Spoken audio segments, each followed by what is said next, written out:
Hello and welcome to this bonus episode of the News Meeting with James O'Brien, the LBC presenter, who's written another book that I suspect is going to be a bestseller too, How They Broke Britain.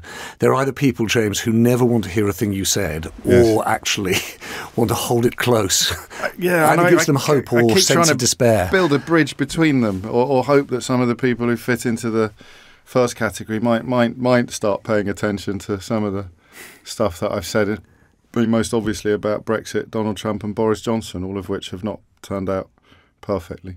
This book, though, is about 10 individuals who you say broke Britain.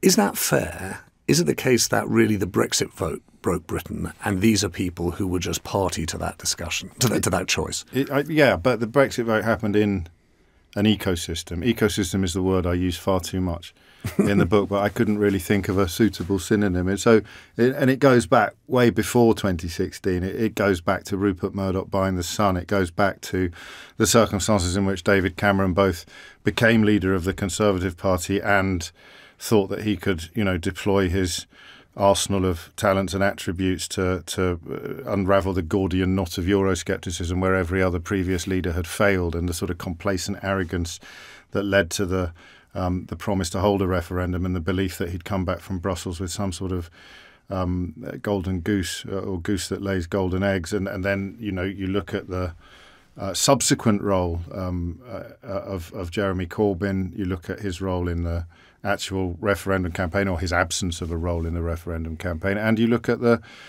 what was created by the media, what was created by newspapers, and the fact that many people believed things that were profoundly untrue. So all of that contributed to and arguably created the Brexit vote. But the ecosystem was under construction, both deliberately and accidentally, long before the referendum was called. So just talk through, who did break Britain?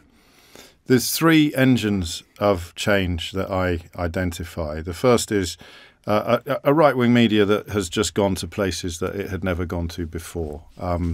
You're looking at the demonisation of not just refugees, as we've seen latterly, but foreigners in general, and foreigners with jobs, and foreigners with every right to be here, and the seeping of that sort of racism or jingoism into the ethno-nationalist idea that people who are not white are somehow not British or are still foreigners or settlers, which is a word that I've seen some of the nastier commentators using recently. And that has been underway since probably Larry Lamb's time at The Sun, certainly since Kelvin Mackenzie's, and it has, through the Telegraph and the Spectator, it's sort of dressed itself up in more recent years in much more respectable clothes. So the sort of attitudes that might once have been a Sun column are now just as likely to appear in the Sunday Times or the Telegraph. And it's no accident that a lot of the writers that Murdoch favours now write for both his red meat outlets and for his supposedly more cerebral outlets. They just use a slightly different vocabulary to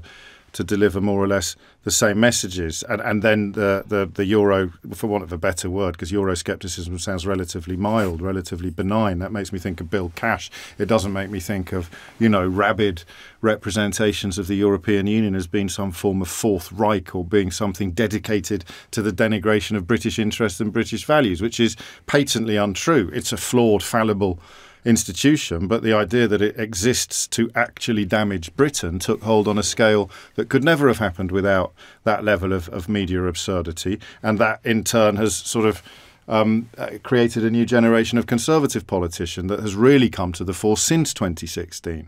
So the idea that Nadine Dorries can be Secretary of State for Culture, Media and Sport is objectively ridiculous by any traditional measure. That Jacob Rees-Mogg, who was a standing joke until roughly the moment that the referendum result dropped, can end up as Business Secretary. Secretary of State for Business is palpably absurd, and yet it's normal in the ecosystem that has grown out of the ecosystem that allowed the crazy stuff to happen. And then the third, so that's the Conservative Party. The Conservative Party that has no place for a Nicholas Soames or a David Gauke or an Anna Soubry, or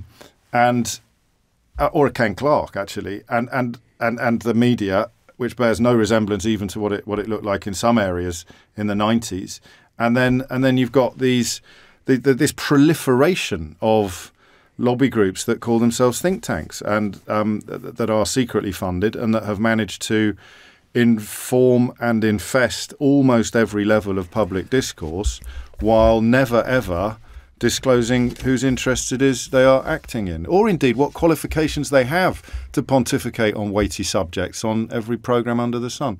So you break those down. You do Rupert Murdoch, Paul Dacre, Andrew Neil as examples in media. Neil crosses quite a few of these categories, actually. He's not exclusively media because he was the first newspaper editor to publish pamphlets published by the Institute of Economic Affairs as though they were journalism.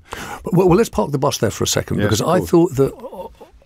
Actually, I generally don't ever really talk about Murdoch. I worked there. I worked at the Times, of course. Yeah. And... But I thought there was one thing that you did in that chapter about Murdoch that was really astute, which was that appreciation of him as both this journalist and businessman, and this idea of him, I always thought, as the grandson of someone who covered Gallipoli, believed in the power of journalism and reporting, and at the same time someone who left Oxford University and became obsessed and fascinated by tabloid journalism and the power of that journalism. And in that Murdoch chapter you also do something, James, which is reflect, and I haven't seen anyone else note this, it's not the fact that there aren't brilliant people working for the Times and brilliant journalists. It's that within the culture of that paper, and I was part of it, you don't criticise the voices and views of the others. And so within those institutions, within those organisations, you may think that someone is really wrong, but you don't call them out. And that, I thought, was really, really well observed. On the Andrew Neil chapter, I thought, I'm not sure this is fair, in that Andrew Neil, you may not share his views and you may dislike his kind of personal style, and you may also think that, you know, he has no business keeping the likes of Rod Liddell or Douglas Murray in his pages. But it felt to me as though at the core of it was an argument about Andrew Neil having such prominence on the BBC. And I looked at that and thought, I'm not sure your argument's right there. I'm not sure that it's the case that kind of, if you like, people who seem or have conservative histories get a kicking on the BBC, and that, you know, people who've come from the left are sort of somehow ushered in and allowed through. I'm not sure that's the case. I mean, personally, I appointed the former editor of the Evening Standard to be the editor of the Today programme and a former deputy editor of The Guardian to be the editor of Newsnight. It feels to me as though there's a mix of people there. They're off-air, both of those appointments are off-air, which means they don't generally come to the attention of right-wing newspapers. They don't generally earn the ire of Paul Dacre. You're not really, I mean, Sarah Sands might be a slight exception to the rule, but you're not going to have a Daily Mail photographer parked outside her house in the way that you would outside Emily Maitlis's or even Gary Lineker's, and Andrew Neil never got any of that. The parallel I use that's more helpful, perhaps, is a 25-year-old fact-checker called Oscar Bentley, who appeared on the Daily Politics on his first ever shift to provide a very sober, evidence-based analysis of why Rishi Sunak can't really claim the Tories have halved crime, because he's comparing numbers that included fraud and computer crime with numbers that didn't. And the day after a 25-year-old fact-checker did that, he was being monstered in the Telegraph, the Sun, the Mail, the Express, and for more than one day. And his crime was to have posted, as a student, a picture of his dog on a Facebook page called Dogs for Jeremy Corbyn. Whereas the man who presented the Daily Politics for a decade, actually presented it, was publishing a magazine that goes about as close to the unacceptable in the context of commentary and opinion writing as any in the country. But James, I'm not sure I'm with you on that, because partly, firstly, I'm one of those people who's of the view that Gary Lineker should be able to express what he thinks as a citizen of this country and has a different job when he's on air, right? Yes, of course. I appreciate, of course, that Andrew Neil's slightly different. You know, he's in news and current affairs. He's got to behave differently. But I'd look at him, and, you know, I worked with him obviously at the BBC and worked with him here at Tortoise. He did a podcast for us here. I would still say, as an interviewer, as someone who essentially interrogated people of every party, I thought he did that incredibly well. I completely agree. I mean, he's just an exemplar of double standards, because the BBC is so frightened of the kind of criticism that people like Emily Maitlis and Lewis Goodall have received, that they will keep people like him on air doing a brilliant job and lose people who also do a brilliant job, but who are not going to be acceptable to the Paul Dacres of this world. But James, isn't that the extension of the Paul Dacre chapter in some ways? Yes. What you're really describing is the extent to which the BBC can be, and at times has been, intimidated by the Mail or the Murdoch press. Yes, and I'd use Nick Robinson as another example, and this is in no way impugning his journalism, but he was president of the Macclesfield Young Conservatives, the Cheshire Young Conservatives, the Oxford University Young Conservatives, and then the Young Conservatives. Imagine for a moment anybody who had held positions like that in the Labour student movement being promoted to a really high presenting position on the BBC at the moment. It's not impossible that it would happen. David Aronovich was head of the NUS. He was on the BBC for ages. But he wasn't presenting the flagship news programme in the morning, interviewing government politicians and senior opposition politicians. And it's simply the ecosystem. That's why I have to keep returning to this word. It's the ecosystem in which we have redefined what is normal and what is not normal. It is normal for a former head of the Conservative Student Union to hold one of the plummest jobs in BBC presenting. It's almost inconceivable for a former head of the Labour Student Union to hold a comparable position. And the Oscar Bentley example shows us why.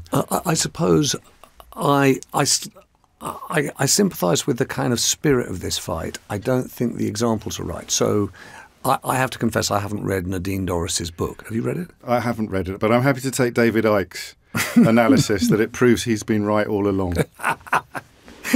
Fair enough. That's the best possible. You can see it on the paperback cover right Stick now. that on the cover immediately.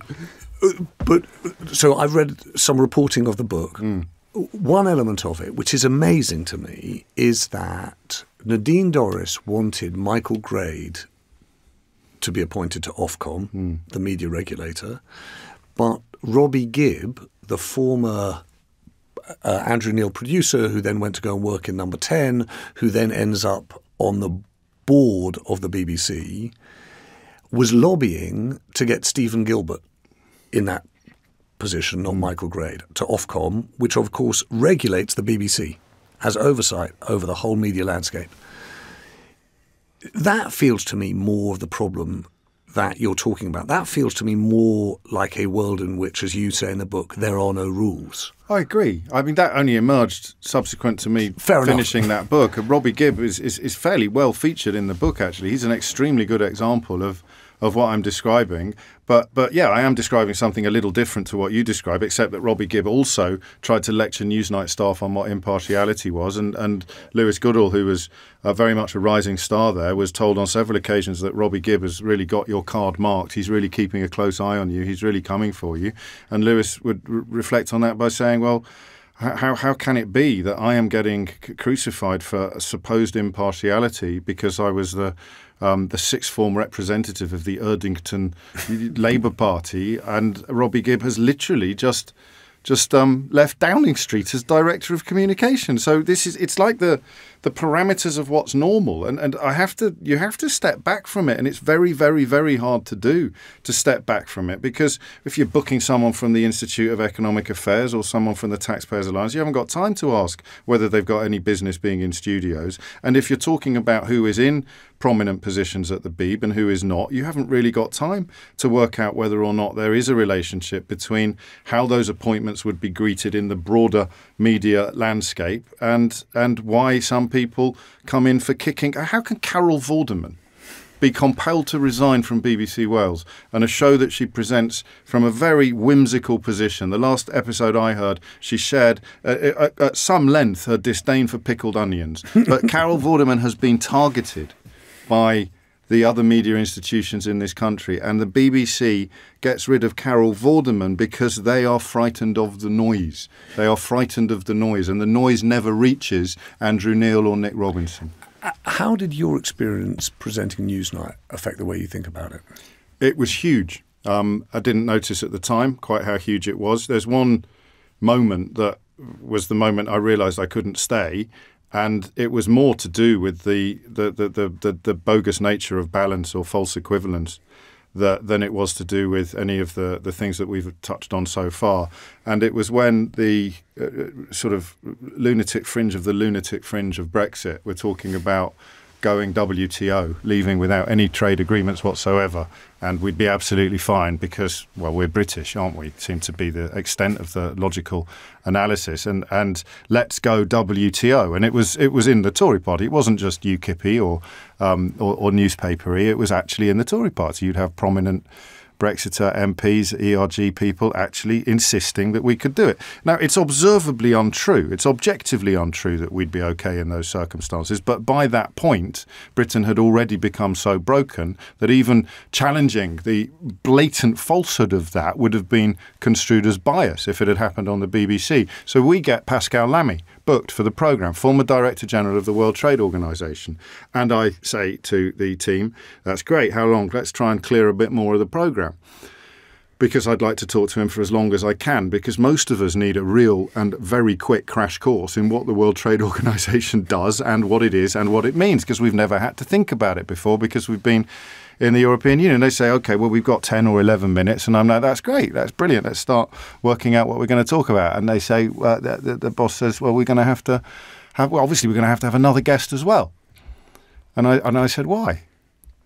Why do we have to have another guest? Pascal Lamy is going to come in and talk to us about what the World Trade Organization does and is, and he ran it.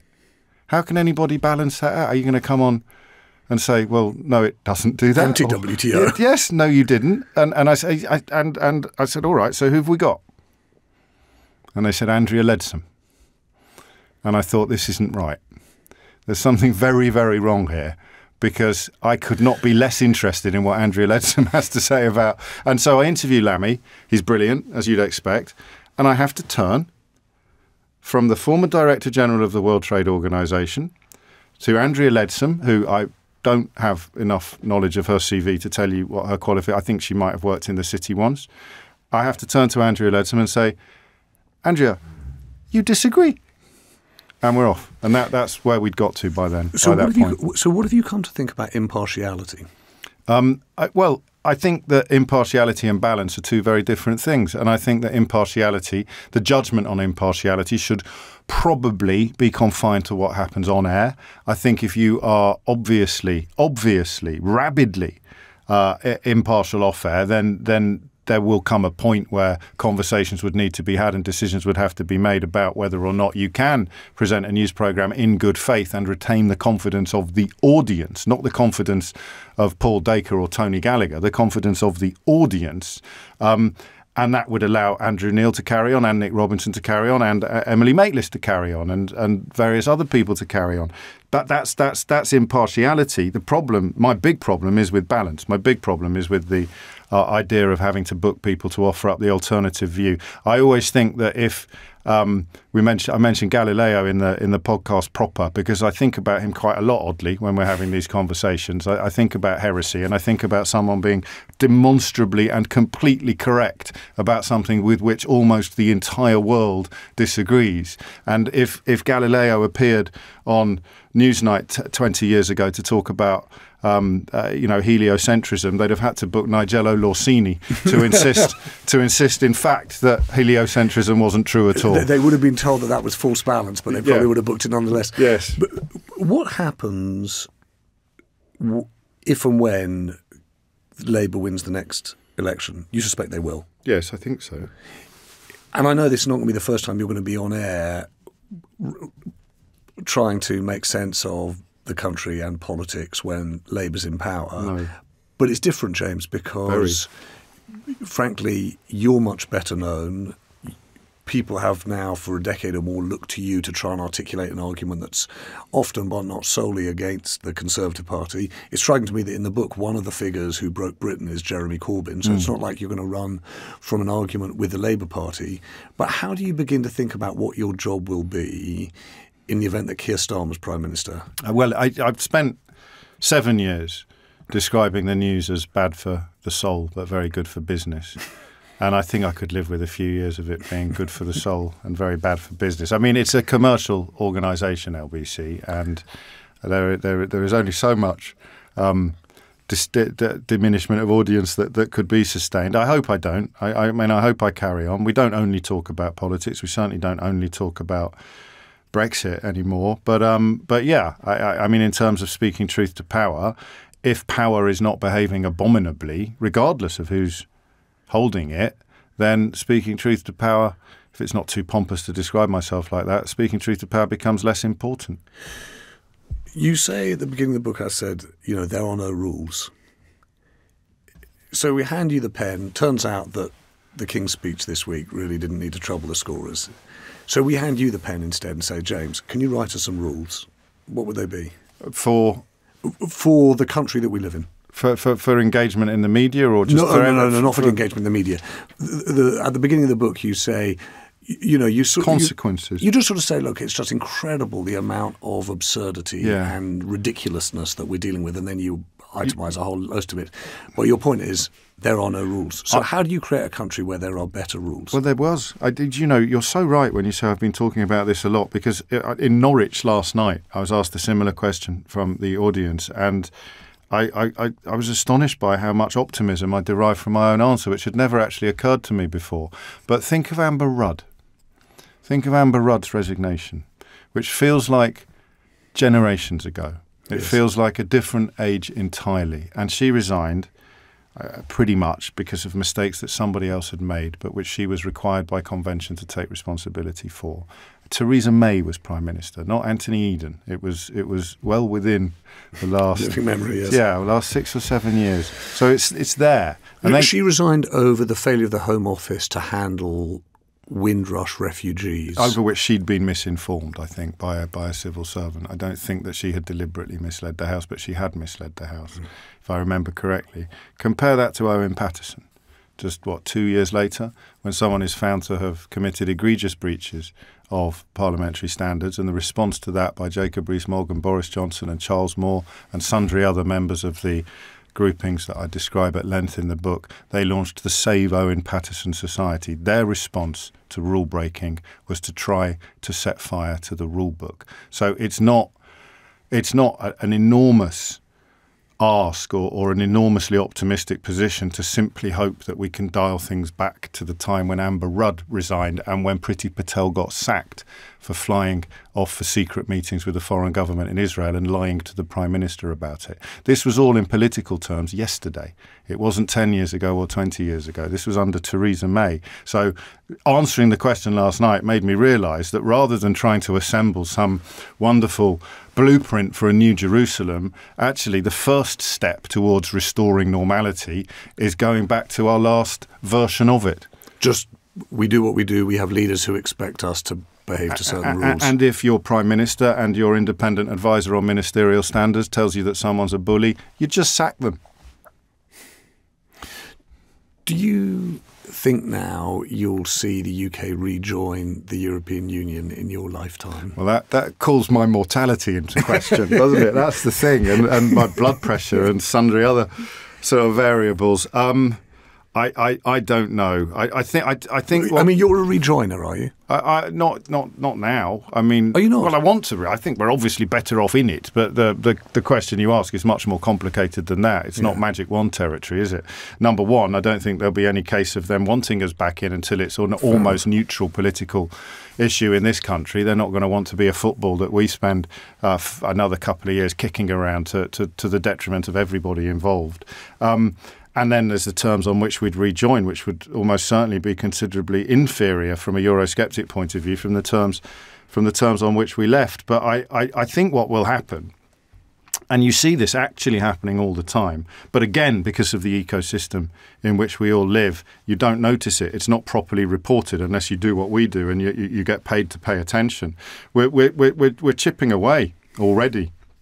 The things we were supposed to celebrate losing, we're either restoring or retaining. So this week, a very quiet story about workers' rights, about how we will actually align with the legislation that was passed when we were members of the European Union. We're not going to set fire to that, what Jacob Rees-Mogg would call red tape, because it would be stupid to do so, which is always the point. It's as if the provenance of legislation is more important than the probity of it. That's the fundamental Brexit position is because it smells a bit French or it smells a bit German. We don't want it. And you say it's actually a really good law. It's a really good protection for British workers. It just so happens that French workers in Limoges enjoy the same protections as well. That's not a reason to chuck it away just because it's got a broader application across Europe. So you're going to see it in words like alignment and words like exemption. Exemptions for specific areas of employment. I can't keep track of how many exemptions are being issued. So eventually we're going to have liberty of mobility, which will be nothing like freedom of movement, but it will apply to everybody from all of the exempted sectors coming into this country without, of course, and this is the kicker, there's always a kicker, without any reciprocal arrangements for British workers going overseas, going to Europe. I know you've got to go and you've got to get on a train, you've got to go up to Scotland. I'm just imagining you getting into the carriage, sitting down in your seat and finding a member of the Conservative cabinet in the chair next to you. Which one would you most like it to be? Oh, Lordy. Well, I'll be travelling in economy, so it's not going to happen. I'll be in standard class. I think Jeremy Hunt is probably the most clubbable. He did my holiday cover, and my producer Eleanor really liked him, and that is a very high recommendation. I can't list the people that have made less felicitous impressions on my team when I've been away, but Jeremy Hunt, I think, would be quite interesting to talk to. But you're presuming a degree of indiscretion that is unlikely to be, or you're presuming they wouldn't get up and change carriages, which is probably optimistic anyway. James O'Brien, thank you very much.